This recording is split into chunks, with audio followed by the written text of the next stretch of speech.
الحمد لله نحمده ونستعينه ونستغفره ونؤمن به ونتوكل عليه ونعوذ بالله من شرور أنفسنا ومن سيئات أعمالنا من يهده الله فلا مضل له ومن يضلله فلا هادي له ونشهد أن لا إله إلا الله وحده لا شريك له ونشهد أن سيدنا ومولانا محمدا عبده ورسوله أما بعد قال الله تبارك وتعالى في القرآن المجيد والفرقان الحميد أعوذ بالله من الشيطان الرجيم بسم الله الرحمن الرحيم يا أيها الذين آمنوا اجتنبوا كثيرا من الظن إن بعض الظن إثم ولا تجسسوا ولا يغتب بعضكم بعضا صدق الله العلي العظيم وقال النبي صلى الله عليه وسلم يا بني إن قدرت أن تصبح وتمسي وليس في قلبك غش لأحد فافعل إلى آخر الحديث أو كما قال صلى الله عليه وسلم۔ نہ جا ظاہر پرستی پر اگر کچھ عقل و دانش ہے، نہ جا ظاہر پرستی پر اگر کچھ عقل و دانش ہے، چمکتا جو نظر آتا ہے سب سونا نہیں ہوتا، اور ضروری ہے کدورت بھی دلوں کی صاف ہو جائے، ضروری ہے کدورت بھی دلوں کی صاف ہو جائے، فقط سر کے جھکانے سے خدا راضی نہیں ہوتا۔ عزیزان ملت،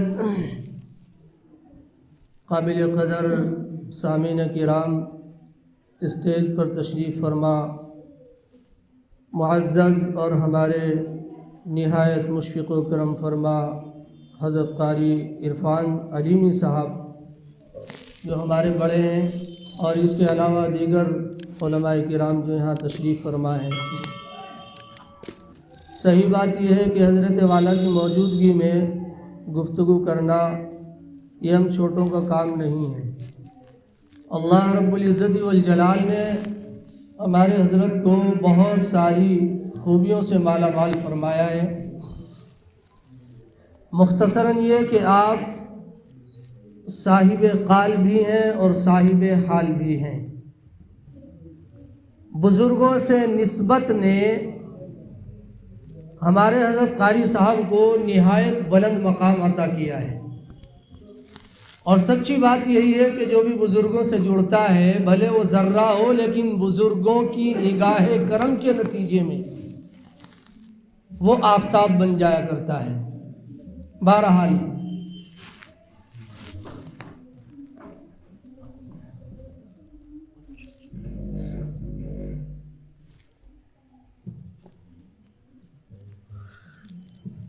ابھی خطبے میں نے آپ حضرات کے سامنے قرآن پاک کی ایک آیت کریمہ بیان کی ہے، پڑھی ہے، تلاوت کی ہے، جس میں اللہ رب العزت والجلال نے ہم مسلمانوں کو بدگمانی سے بچنے کا امر فرمایا ہے۔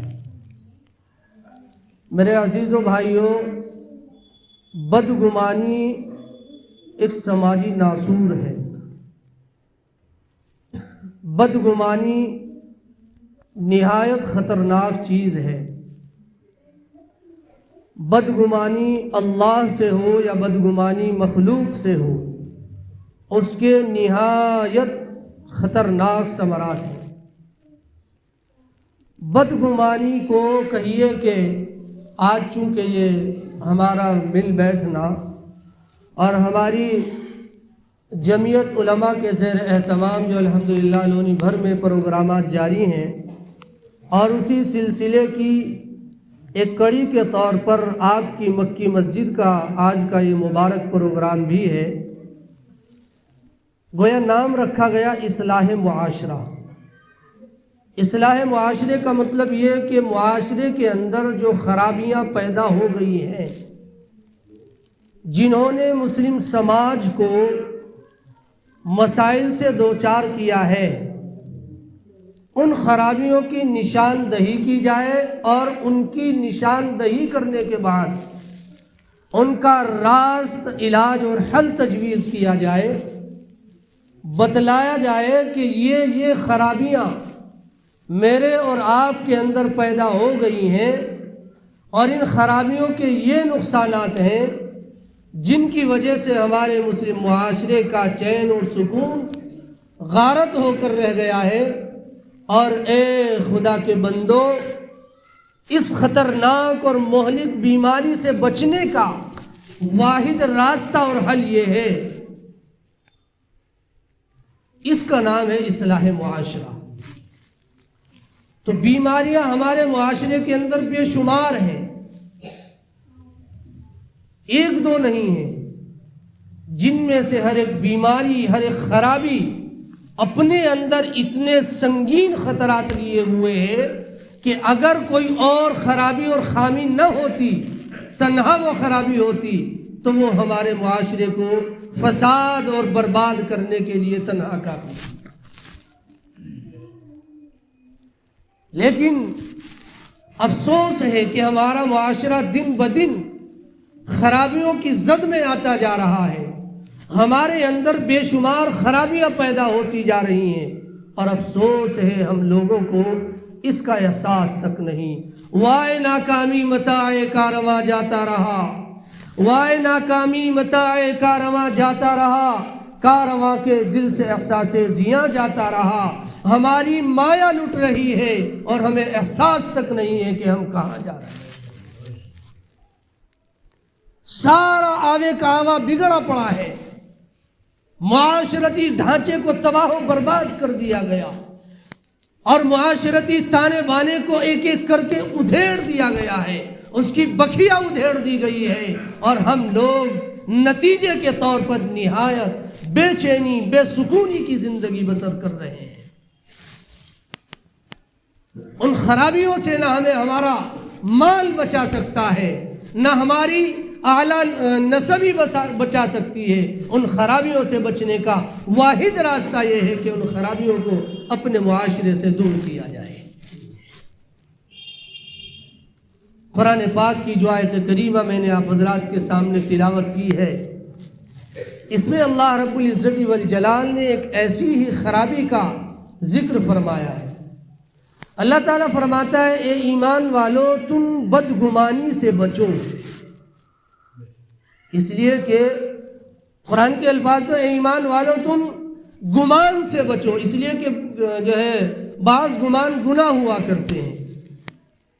تو خلاصے کے طور پر یہ کہ اللہ نے اس آیت میں بدگمانی سے بچنے کا مجھے آپ کو حکم دیا ہے۔ بدگمانی کا مطلب برا سوچنا۔ بدگمانی سے جب جو انسان نہیں بچتا ہے، اور جو سماج بدگمانی کی زد میں آ جاتا ہے، اس کے کتنے نقصانات ہوتے ہیں یہ دیکھیے آپ۔ بدگمانی جب ایک دوسرے سے پیدا ہوگی تو نفرتیں دل میں آئیں گی، تہمتیں، غیبتیں، اور نہ جانے کتنے گناہ ہوں گے۔ اسی لیے آپ غور کیجئے، اللہ کے نبی صلی اللہ علیہ وسلم کے خادم ہیں حضرت انس رضی اللہ تعالی عنہ، ترمذی شریف کی روایت ہے، وہ کہتے ہیں خدمت النبی صلی اللہ علیہ وسلم 10 سنین، میں نے حضور پاک صلی اللہ علیہ وسلم کی 10 سال تک خدمت کی ہے۔ بات سمجھنے کی کوشش کریں گے تو سمجھ میں آئے گی، اور محسوس ہوگا کہ واقعتاً بدگمانی کتنا برا ہے جس نے ہمارے ساری جو ہے سماجی ڈھانچے کو خراب کر دیا ہے۔ فرمایا، حضرت انس فرماتے ہیں کہ میں نے حضور پاک صلی اللہ علیہ وسلم کی 10 سال تک خدمت کی، اور حضور پاک صلی اللہ علیہ وسلم اپنے ہر ایک امتی کے لیے کس قدر بے چین رہتے تھے، اور اس کی دنیا اور آخرت کو کامیاب بنانے کے لیے، سنوارنے اور سدھارنے کے لیے کیا کچھ آپ کے ذہنوں میں چلتا تھا، کیسے آپ کے تصورات اور جذبات ہوا کرتے تھے، یہ ہم سب سنتے رہتے ہیں، جس کی شہادت قرآن پاک میں بھی دی گئی، حریص علیکم بالمؤمنین رؤوف رحیم۔ اے ایمان والو، تمہیں ہم نے ایسا نبی عطا کیا ہے جو تمہارے اوپر نہایت رحم دل ہے، مہربان ہے، اور تمہاری سراپا تمہاری خیر خواہی چاہتا ہے۔ اب غور فرمائیں، میں اور آپ بھی ذرا دیکھیں کہ اگر کوئی ہمارا کہنا مانے، ہماری بات مانے، کوئی ہمارے مزاج کے مطابق کام کرے، 1 دن 2-4 دن، تو ہمارے دل میں اس کی کتنی قدر و قیمت ہوتی ہے۔ ہم چاہتے ہیں کہ ہمارے پاس جو بہتر سے بہتر چیز ہو سکتی ہے اس سے ہم اسے نواز دیں، وہ اسے عطا کر دیں، اس سے اسے مالا مال کر دیں۔ غور فرمائیں، سید الاولین والآخرین حضور پاک صلی اللہ علیہ وسلم جو سب سے زیادہ رقیق قلب، نہایت نرم دل، 10 سال تک جس خادم نے حضور پاک علیہ السلام کی خدمت کی، آپ کو کتنا جو ہے پیار ان سے ہو گیا ہوگا، کتنا لگاؤ ہو گیا ہوگا، کتنی قربت ہو گئی ہوگی، کیسی محبت ہو گئی ہوگی۔ تو ایک موقع پر حضور پاک صلی اللہ علیہ وسلم نے ان سے کہا، یا بنی ان قدرت ان تصبح وتمسی وليس في قلبك غش لاحد فافعل وذلك من سنتی۔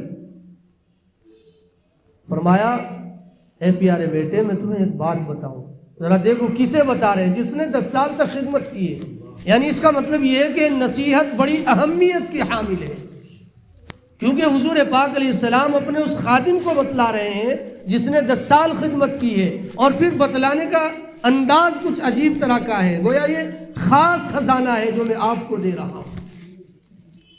فرمایا، پیارے بیٹے، اگر تم یہ کام کر سکو تو اسے ضرور کرنا، اور وہ کام یہ ہے ان تصبح وتمسی، تمہاری صبح شام اس حال میں ہو کہ تمہارے دل میں کسی کی طرف سے میل نہ ہو، تمہاری صبح اور تمہاری شام ایسی ہو کہ تمہارے دل میں کسی کی طرف سے میل نہ ہو۔ بیٹا، اگر تم نے یہ کام کر لیا تو تم نے میری سنت کو زندہ کیا، اور جس نے میری سنت کو زندہ کیا، میری سنت سے محبت کی، کان معی فی الجنہ، وہ جنت میں میرے ساتھ ہوگا۔ کتنا اونچا عمل ہے، کیسی فضیلت والا عمل ہے۔ آج ہم لوگ سمجھتے ہیں نماز پڑھنے کے بعد ہم جنت کے حقدار بن گئے، قرآن پاک کی تلاوت کرنے کے بعد سمجھتے ہیں کہ گویا اللہ پر واجب ہو گیا ہے وہ ہمیں جنت میں جگہ دے، جنت کا شہری بنا دے، جنت میں اعلیٰ درجات ہمارے لیے منتخب کر دے، جنت میں اعلیٰ درجات کا ہمارے لیے انتظام کر دے۔ قرآن پاک کی تلاوت کرنے کے بعد اور چند ایک نیک اعمال انجام دینے کے بعد ہم یہ سمجھتے ہیں اپنے تصورات کی دنیا میں کہ شاید اب تو جنت ہمارے لیے پکی ہو گئی ہے، جبکہ ہمیں نہیں پتا کہ ہمارے دل کی دنیا کتنی خراب ہے۔ ہمارا دل بدگمانی سے بھرا ہوا ہے، ہم ہر ایک کے بارے میں بدگمانی اپنے دل میں لیے پھرتے ہیں۔ بھلا سوچیں ذرا کیسے میں اور آپ جنت کے حقدار بن سکتے ہیں۔ اور سنیں، اس حدیث کی تشریح ایک دوسری حدیث سے اور زیادہ ہوتی ہے۔ بات سنی ہوئی ہے، میں پورا واقعہ نہیں سناؤں گا۔ اللہ کے نبی صلی اللہ علیہ وسلم کی مجلس لگی ہوئی ہے، آپ نے فرمایا، ابھی تمہارے درمیان ایک جنتی شخص آنے والا ہے۔ ایک مرتبہ ارشاد فرمایا، آج کی مجلس برخاست ہوگی، اگلے دن اسی طرح نبی کے جانثار اور نبی کے فداکار وہاں تشریف فرما ہے۔ علم کی چسک رہتی تھی اور کچھ سیکھنے کا جذبہ ان کے دلوں میں موج زن رہتا تھا۔ ہر وقت وہ چاہتے تھے اللہ کے نبی سے چمٹ جائیں، اللہ کے نبی سے جو ہے ہم اتنے قریب ہو جائیں کہ ہمیں اللہ کے نبی علیہ السلام سے زندگی سیکھنے کا گر ہاتھ لگ جائے، اس لیے کہ وہ زندگی کی اس دلدل سے نکل کر آئے تھے کہ جہاں پر جو ہے انسانیت تڑپ رہی تھی، جہاں پر انسانیت سسک رہی تھی۔ اسی لیے حضور پاک صلی اللہ علیہ وسلم کی پاکیزہ ذات کے اندر اور آپ کی مبارک ذات کے اندر وہ جو ہے انسانیت کا سکون تلاش کرتے تھے، تو وہ حضور پاک علیہ السلام کے قریب رہا کرتے تھے، سوچتے تھے دنیا اور آخرت سنوارنے اور سدھارنے کا کوئی گر ہمیں ہاتھ لگ جائے۔ دوسرے دن پھر مجلس لگی ہوئی ہے، اللہ کے نبی علیہ السلام نے پھر دوسرے دن اسی طرح ارشاد فرمایا جیسے پہلے دن فرمایا تھا، دیکھو میرے فداکاروں، ابھی تمہارے درمیان ایک جنتی شخص آنے والا ہے۔ پھر وہی شخص آئے۔ دوسرا دن مکمل ہوا، مجلس برخاست ہو گئی۔ تیسرا دن پھر اسی طریقے سے حضور پاک صلی اللہ علیہ وسلم تشریف فرما ہے اور جو ہے صحابہ کرام ستاروں کی شکل میں وہاں براجمان ہیں، بیٹھے ہوئے ہیں۔ پھر حضور پاک صلی اللہ علیہ وسلم نے یوں ہی ارشاد فرمایا، ابھی تمہارے درمیان ایک جنتی شخص آنے والا ہے۔ پھر وہی شخص آئے۔ جو وہاں پر موجود تھے لوگ، ان کے دل میں خیال پیدا ہوا کہ آخر دیکھیں تو صحیح، اس شخص کے اندر آخر وہ کون سی خوبی ہے جس کی بنیاد پر 3 دن تک مسلسل اللہ کے نبی صلی اللہ علیہ وسلم نے ارشاد فرمایا ابھی تمہارے درمیان جنتی شخص آنے والا ہے۔ کیسا خوش نصیب ہے یہ انسان، ہر روز یہی آتا رہا۔ ایک صحابی کے دل میں ایک خیال پیدا ہوا، ان کے دل نے انہیں پریشان کیا، اور ان کے دل میں داعیہ پیدا ہوا کہ میں اس خوبی کی تلاش کروں اور اس کی جستجو کروں۔ انہوں نے اس کی سبیل یہ نکالی، ان کے یہاں 3 دن مہمان بنے، اپنا کچھ عذر ان کے سامنے رکھا اور یوں کہا، اجنبی تھے، ایک دوسرے کو پہچانتے نہیں تھے،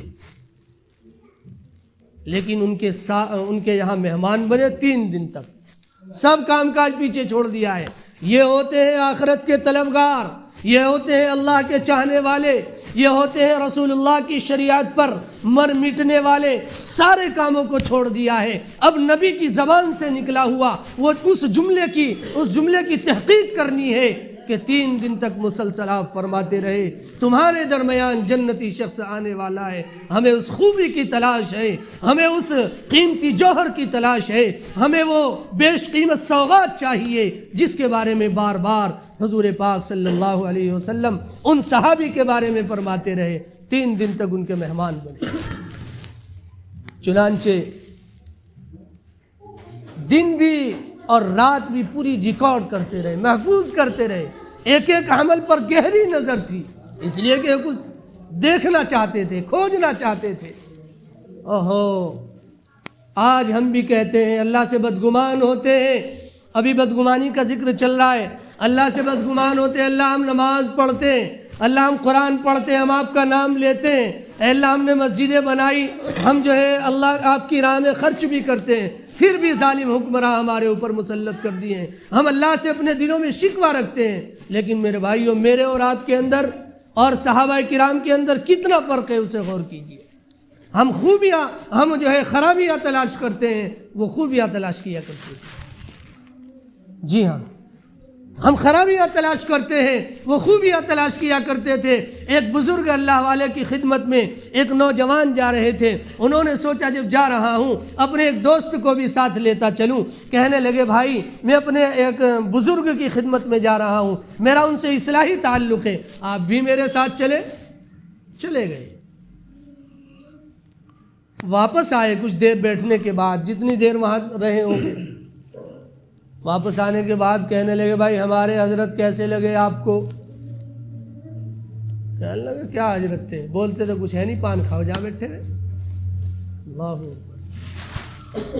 حضرت والا کو اس بات کا علم ہوا، بڑے درد اور احساس میں ڈوبا ہوا یہ جملہ ارشاد فرمایا، جو ہماری خاموشی سے کچھ نہ سیکھ سکا وہ ہمارے بولنے سے بھی کچھ نہیں سیکھ سکتا۔ جی ہاں، خاموشی سیکھنے کی چیز ہے، خاموشی جو ہے اپنے اندر پیدا کرنے کی چیز ہے، خاموشی ایک خوبی ہے۔ آج ہر ایک نے بولنے کو کمال سمجھا ہوا ہے، اسے احساس نہیں ہے کہ وہ امام محترم کے سامنے بیٹھا ہے، بس بکواس کرنی ہے اور جو ہے چپ ہونے کا نام نہیں لیتے۔ خاموشی سیکھنے کی چیز ہے۔ جو انسان خاموشی سے محروم رہ جاتا ہے وہ انسان اپنی بہت ساری بھلائیوں سے محروم رہ جاتا ہے۔ جو انسان خاموشی کا دل دادا بن جاتا ہے، خاموشی کو اپنا شیوا بنا لیتا ہے، اللہ کی نظر میں بھی مخلوق کی نظر میں بھی اس کا مقام بہت بلند ہوتا ہے۔ ایک شاعر نے کہا فارسی کے، سینہارا خاموشی گنجینائے گوہر کند، سینہارا خاموشی گنجینائے گوہر کند، یاد دارم الصدف ای نکتہ سربسترا۔ جو آدمی خاموش رہنے کی عادت بنا لے، اللہ تبارک و تعالی حکمت سے اس کے سینے کو بھر دیتے ہیں۔ اور کہتا ہے کہ میں یہ بات یوں ہی نہیں کہتا، بے بنیاد یہ بات میں نہیں کہتا۔ ذرا آپ دیکھیں، آسمان سے ایک بارش کا قطرہ گرتا ہے اور شبنم کا ایک قطرہ گرتا ہے آسمان سے، اور ادھر جو ہے سیپ کا منہ کھلا رہتا ہے، وہ قطرہ سیپ کے اس منہ میں جاتا ہے اور سیپ کا منہ بند ہو جاتا ہے، اور نتیجتاً بارش کا اور شبنم کا وہ قطرہ بہترین موتی بن جاتا ہے۔ وہ صحابی ان کے پاس مسلسل 3 دن رہتے ہیں اور تلاش ہوتی ہے انہیں اس خوبی کی جس کی بنیاد پر حضور پاک صلی اللہ علیہ وسلم نے انہیں جنت کا مستحق اور حقدار قرار دیا۔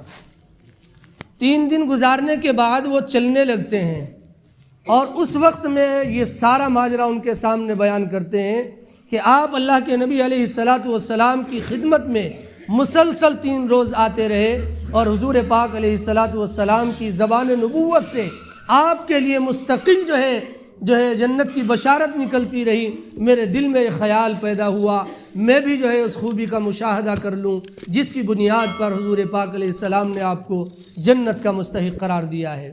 وہ کہتے ہیں مجھے تو کوئی ایسی بات آپ کے اندر نظر نہیں آئی، جیسے میں نماز پڑھتا ہوں ویسے آپ بھی نماز پڑھتے ہیں، جیسے میں قرآن پاک پڑھتا ہوں، تہجد کا اہتمام ہے، ویسے ہی آپ بھی کرتے ہیں، مجھے کوئی انفرادی خصوصیت آپ کے اندر نظر نہیں آئی۔ وہ کہنے لگا اچھا جب یہ بات ہے تو سنو، بات تو یہی ہے، رات دن کے آپ میرے اعمال دیکھ چکے، اس سے زیادہ تو کچھ نہیں ہے۔ ہاں ایک خاص بات ہے میرے اندر، جب میں سوتا ہوں تو اپنے دل کو سب کی طرف سے صاف کر کے سوتا ہوں۔ فرمایا یہی وہ خوبی ہے جس کی بنیاد پر نبی پاک صلی اللہ علیہ وسلم نے آپ کو جنت کا حقدار قرار دیا ہے۔ میرے بھائیوں میں اور آپ اپنے گریبان میں منہ ڈال کر دیکھیں اور جھانک کر دیکھیں، ہم دیکھیں کیا حدیث کی اس زمین پر میں اور آپ پورا اترتے ہیں؟ کیا میرا اور آپ کا معاشرہ اس کہیے کہ سطح کا ہے جو حضور پاک علیہ السلام نے بیان کی ہے؟ نہیں ہے، ہرگز نہیں ہے۔ ہم تو ہر ایک سے بدگمانی رکھتے ہیں، ہم علماء سے بدگمان ہیں، ہم اماموں سے بدگمان ہیں، ہم پڑوسی سے بدگمان ہیں، ہم بیوی سے بدگمان ہیں، ہم بھائی سے بدگمان ہیں، ہم رشتہ داروں سے بدگمان ہیں، سب کے بارے میں تو برا سوچتے ہیں، اور ہماری بدگمانی کی تو کہیے کہ بدبختی یہ ہے، انتہا کیا بدبختی یہ ہے ہماری کہ ہم نے تو اللہ کو بھی نہیں چھوڑا، ہم تو اللہ سے بھی بدگمان ہیں۔ جی ہاں، بدگمانی کے نقصانات، علماء سے بدگمانی کا نتیجہ آج امت گمراہی کی طرف جا رہی ہے۔ بدگمانی یہ دیکھ کر پیدا ہوئی، بھائی ابھی 4 سال ہوئے امام صاحب کو مسجد میں جب آئے تھے اس ٹائم تو کپڑے ذرا ہلکے سے پہننا کرے تھے، اور اب تو ماشاءاللہ کپڑے بھی بڑھیا، چشمہ بڑھیا سا بلا ہو جائے۔ بدگمانی گناہ بے لذت ہے، آخرت خراب کر رہے ہیں اپنی، کوئی فائدہ نہیں ہونے والا نماز روزے سے اگر دل صاف نہیں ہے۔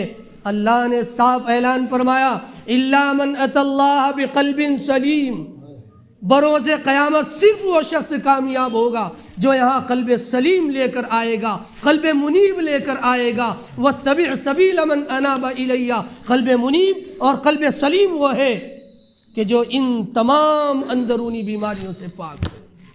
بدگمانی صرف ایک عیب نہیں ہے، صرف ایک گناہ نہیں ہے، اس کے جلو میں ہزاروں گناہ چلتے ہیں۔ جب انسان کسی سے بدگمان ہوتا ہے صدیوں پر مشتمل تعلقات ٹوٹ جاتے ہیں، اچھے روابط ٹوٹ جاتے ہیں۔ جب میں کسی سے بدگمان ہوں گا تو ظاہر سی بات ہے میں اس کے ساتھ اچھے تعلقات بھی نہیں رکھوں گا، میں اس کے ساتھ بولنا پسند نہیں کروں گا، میں اس کے ساتھ خیر خانہ رویہ نہیں رکھوں گا، میں جہاں جاؤں گا اس کی برائی کروں گا، میں وہ باتیں بھی بتاؤں گا دوسروں کو اس کے تعلق سے جو اس کے اندر موجود ہیں، جسے ہم یہ کہہ کر بیان کرتے ہیں ارے وہی تو بات بتا رہا ہوں جو اس میں موجود ہے۔ شریعت اسے غیبت کہتی ہے، رسول اللہ اسے غیبت بتلاتے ہیں۔ اور جب بدگمانی کسی سے پیدا ہوگی بات یہی نہیں رکے گی، بہت دور نکلے گی، پھر ہم جو ہے بہتان بھی اس پر باندھیں گے، الزام بھی اس پر لگائیں گے، نا کردہ گناہوں کا مجرم ہم انہیں اپنی عدالت میں قرار دیں گے۔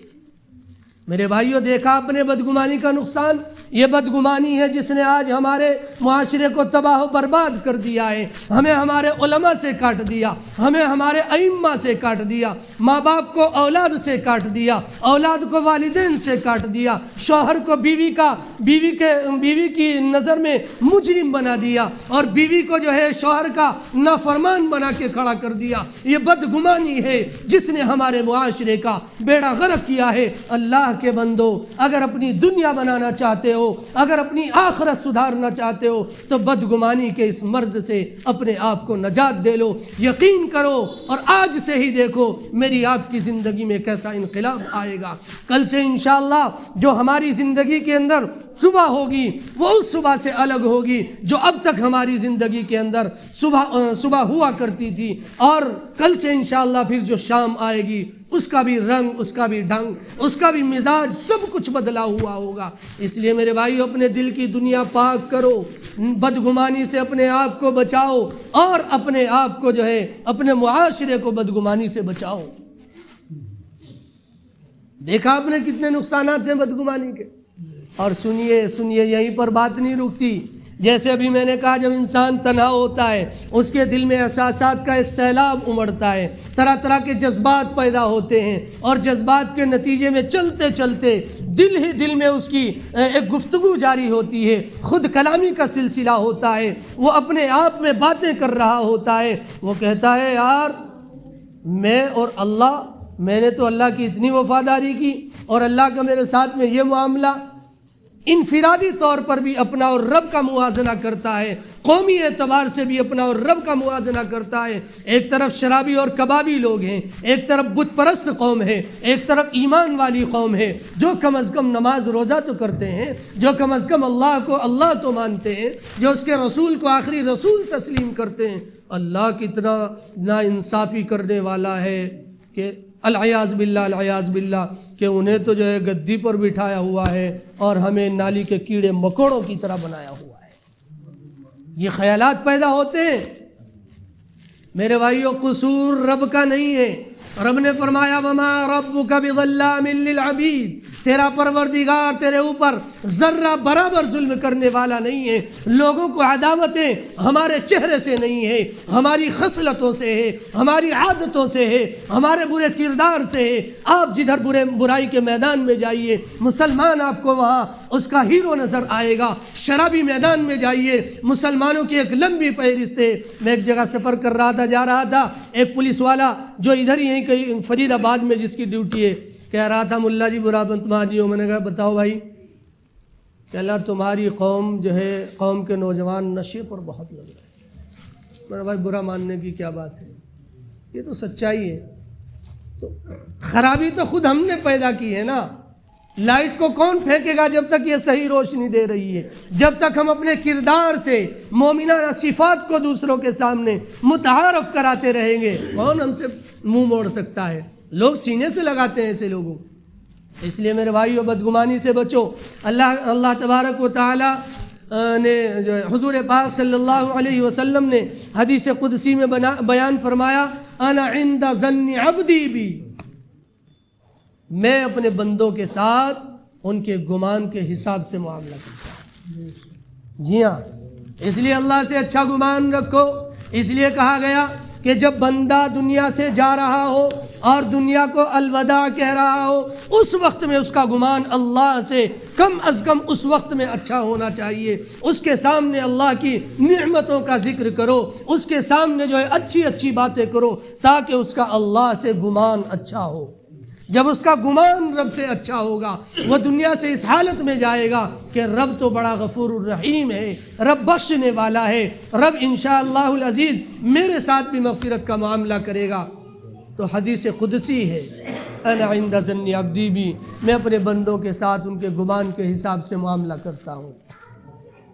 اس لیے میں اب بات کو سمیٹ رہا ہوں. دیکھیے میں نے جو بات شروع کی تھی, شاعر نے کہا نہ جا ظاہر پرستی پر اگر کچھ عقل و دانش ہے, نہ جا ظاہر پرستی پر اگر کچھ عقل و دانش ہے, چمکتا جو نظر آتا ہے سب سونا نہیں ہوتا, اور ضروری ہے کدورت بھی دلوں کی صاف ہو جائے, فقط سر کے جھکانے سے خدا راضی نہیں ہوتا. اسی امام کے پیچھے نماز پڑھتے ہیں, اسی سے بدگمان رہتے ہو. اسی امام کے پیچھے نماز پڑھتے ہو، اسی کو منہ بھر بھر کے گالیاں دیتے ہو اور سمجھتے ہو کہ امام جو ہے ہمارے دباؤ میں، وہ کچھ نہیں کہہ رہا ہے۔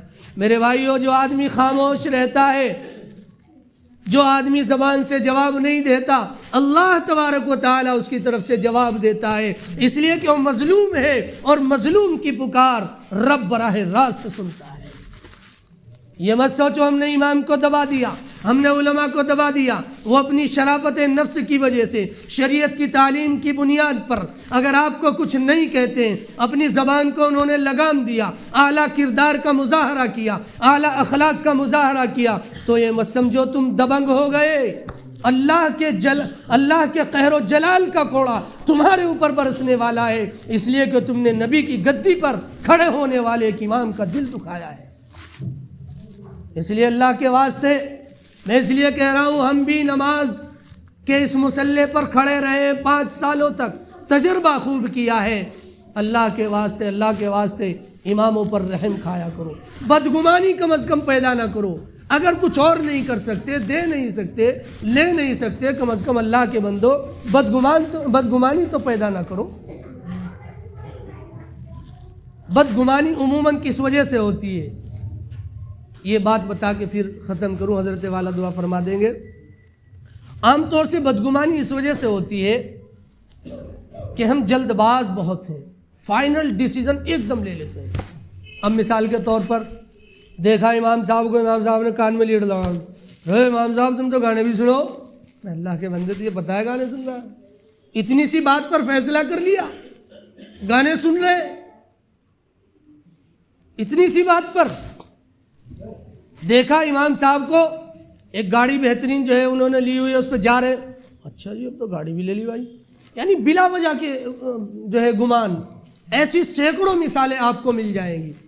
اگرچہ حدیث میں حکم دیا گیا ہے اس بات کا، اتقوا مواضع التہم، تہمت کی جگہوں سے بچو۔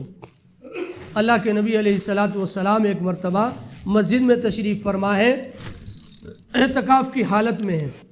ام المؤمنین غالباً حضرت ام سلمہ یا اور کوئی سی تشریف لائی وہیں، اور وہ نکلنے لگ رہی تھی۔ وقت تھا مغرب کا، یعنی دن چھپا چاہتا تھا۔ ایک صحابی غالباً نعمان بن بشیر رضی اللہ تعالیٰ عنہ ادھر سے گزرے، تو حضور پاک علیہ السلام نے فرمایا بھائی ادھر آؤ، یہ میری بیوی فلاں ہے۔ کیا فرمایا؟ یہ میری بیوی فلاں ہے۔ اللہ کے نبی کیسی باتیں کر رہے ہیں آپ؟ میں آپ کا امتی یا کوئی بھی ادنا درجے کا امتی 40 سال تک آپ کی پاکیزہ زندگی کا جنہوں نے مشاہدہ کیا، اور آپ کے دن اور رات کو دیکھا، آپ کی تنہائیوں کو دیکھا، آپ کی جو ہے مجمع کی حالت کو دیکھا، آپ کے دامن پر کوئی داغ نہیں ملا۔ اسی لیے جن لوگوں نے آپ کے مشن کے خلاف جو ہے اعلان بغاوت بلند کیا تھا، اور جو آپ کے مشن کے خلاف تھے، انہوں نے سارے الزامات لگائے، ساحر بھی کہا، جادوگر بھی کہا، اور اس کے علاوہ نہ جانے کیسے کیسے الزامات لگائے، لیکن ان کی زبان 2 چیزوں کا الزام میرے آپ کے نبی کو نہیں دے سکی، جھوٹا نہیں کہہ سکے، اور بے داغ جوانی کو داغدار نہیں کہہ سکے۔ یہ ہے میرے نبی کے اخلاق، میرے نبی صلی اللہ علیہ وسلم کی زندگی۔ تو میرے بھائیوں، حضور پاک علیہ الصلاۃ والسلام سے نعمان بن بشیر کہہ رہے ہیں، اللہ کے نبی آپ کیسی باتیں کر رہے ہیں؟ فرمایا فَإِنَّ الشَّيْطَانَ يَجْرِي مِنَ الْإِنسَانِ مَجْرَى الدَّمِ، شیطان انسان کی رگوں میں ایسے دوڑتا ہے جیسے خون دوڑتا ہے، یعنی شیطان طرح طرح کے تصرفات پیدا کرتا ہے۔ وسوسہ وہ پیدا کر سکتا تھا آپ کے دل میں، اور اگر ایک نبی کی طرف سے آپ کے دل میں اس طرح کا گمان پیدا ہو جاتا، وسوسہ پیدا ہو جاتا، وہ آپ کی دنیا اور آخرت خراب کرنے کے لیے کافی تھا۔ میرے بھائیو، جس طرح حضور پاک علیہ الصلاۃ والسلام نے ان صحابی کے لیے 3 دن تک مسلسل یہ بات ارشاد فرمائی، کان معی فی الجنہ، یہ آدمی جنت کا حقدار ہے۔ 2 صحابہ کے بارے میں یہ بات ارشاد فرمائی، تو وہ صرف صحابہ کے لیے نہیں تھی۔ یوں مت سوچنا وہ تو بہت بڑے درجے کے اللہ والے تھے، صحابی تھے وہ تو ان کی بات تھی، نہیں۔ اگر میں اور آپ اس خوبی کو اپنائیں گے، بدگمانی سے بچیں گے، تو انشاءاللہ العزیز جو وعدہ میرے نبی کی زبان سے نکلا ہوا ان کے لیے تھا، وہی آج کے عبد الرحمن کے لیے بھی ہے۔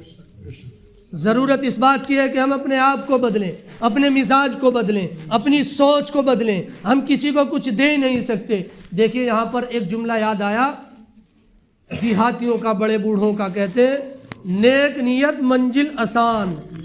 کیا کہتے ہیں؟ اوہو، جتنی دیر آپ نے گفتگو سنی ہے وہ اس کا خلاصہ ہے، سارا اس کا خلاصہ ہے.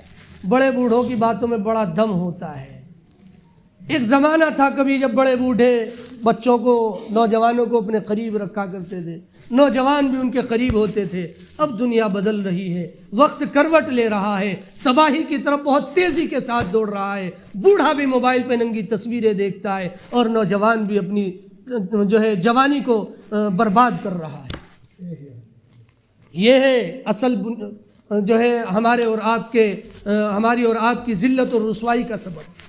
اس لیے میرے بھائیوں، ہم آج کی اس مجلس میں یہ ارادہ کر کے جائیں، یہ وعدہ کر کے جائیں، پکا مضبوط ارادہ کریں، انشاءاللہ آج کے بعد ہم کسی کے خلاف بدگمانی ہرگز پیدا نہیں کریں گے. ہر ایک سے اچھا گمان رکھیں گے، اس شخص کی طرح اچھا گمان رکھیں گے جیسے ایک باپ کے ہاتھ میں 2 سیب تھے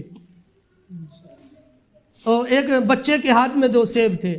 باپ نے کہا بیٹا ایک مجھے دے دو. بیٹے نے جلدی ایک اس میں مارا، ایک اس میں مارا. باپ نے سوچا، باپ کا دل دکھا بہت، کہنے لگا بیٹا ساری زندگی آپ کے لیے لگا دی، خون پسینہ بہا دیا، رات دن ایک کر دیا، میں نے آپ سے ایک سیب مانگا، آپ نے اس لیے اسے جھوٹا کر دیا کہ میں نہ کھا پاؤں. کہنے لگا ابا جان یہ بات نہیں ہے، آپ غلط سوچ رہے ہیں، میں نے جلدی سے اس لیے منہ مار کر دیکھا، دیکھوں کون سا میٹھا ہے، جو زیادہ میٹھا ہوگا وہ آپ کو دوں گا. میرے بھائیو اپنی سوچ کا زاویہ بدلیں، انشاءاللہ سماج آج سے بدلے گا. اور پھر دیکھیں کہ سماج کے اندر کیسی خیر و بھلائی آتی ہے.